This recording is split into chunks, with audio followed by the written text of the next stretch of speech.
viewers and subscribers, welcome to RGV Ideas. இன்னைக்கு நாம பார்க்க போற ரெசிபி கேபேஜ்ல கோபி மஞ்சூரி செய்து எப்படின்னு பார்க்கலாம் வாங்க.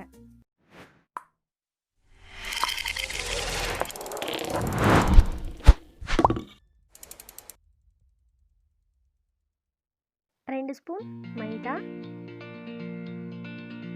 கட் பண்ண கேபேஜ் 1 கப், 1 ஸ்பூன் கார்ன்ஃப்ளோர், கொத்தமல்லி, கட் பண்ண வெங்காயம், 2 பச்சை மிளகாய், இஞ்சி பூண்டு paste 1 spoon, soya sauce, tomato sauce, chilli sauce.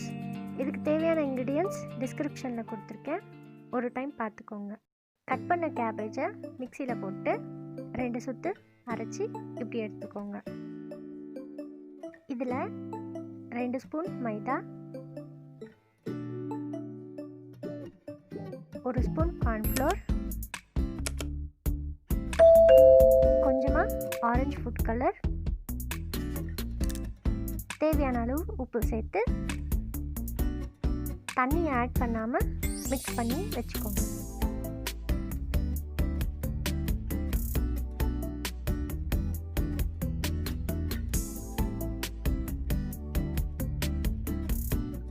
ஒரு பேனில் டீப் ஃப்ரைக்கு தேவையான அளவு எண்ணெய் ஊற்றி நல்லா காய வச்சுக்கோங்க.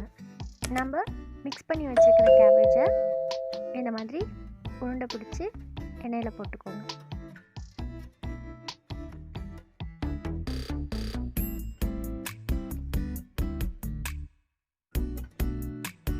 கேபேஜ் நல்லா பொரிஞ்சு வர வரைக்கும் திருப்பி விட்டுக்கோங்க.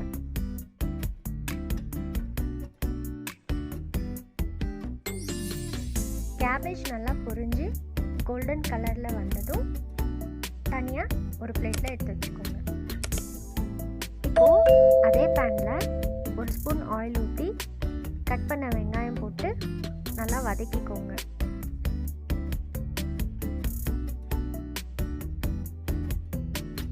அடுத்து 1 ஸ்பூன் இஞ்சி பூண்டு பேஸ்ட் சேர்த்து அதையும் வதக்கிக்கோங்க. இப்போது 1 spoon vinegar, 1 spoon soya sauce, 1 spoon chilli sauce, cut பண்ண 2 பச்சை மிளகாய், 2 ஸ்பூன் டொமேட்டோ சாஸ் சேர்த்து நல்லா வதக்கிக்கோங்க. இப்போது இதில் கொஞ்சமாக 1 மூடி அளவு தண்ணி ஊற்றி நல்லா கொதிக்க விடுங்க.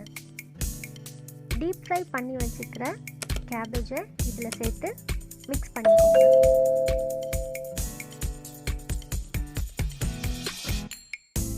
அவ்வளோதான் வியூவர்ஸ், டேஸ்டியான கேபேஜில் செய்யக்கூடிய ஈஸி கோபி மஞ்சூரி ரெடி.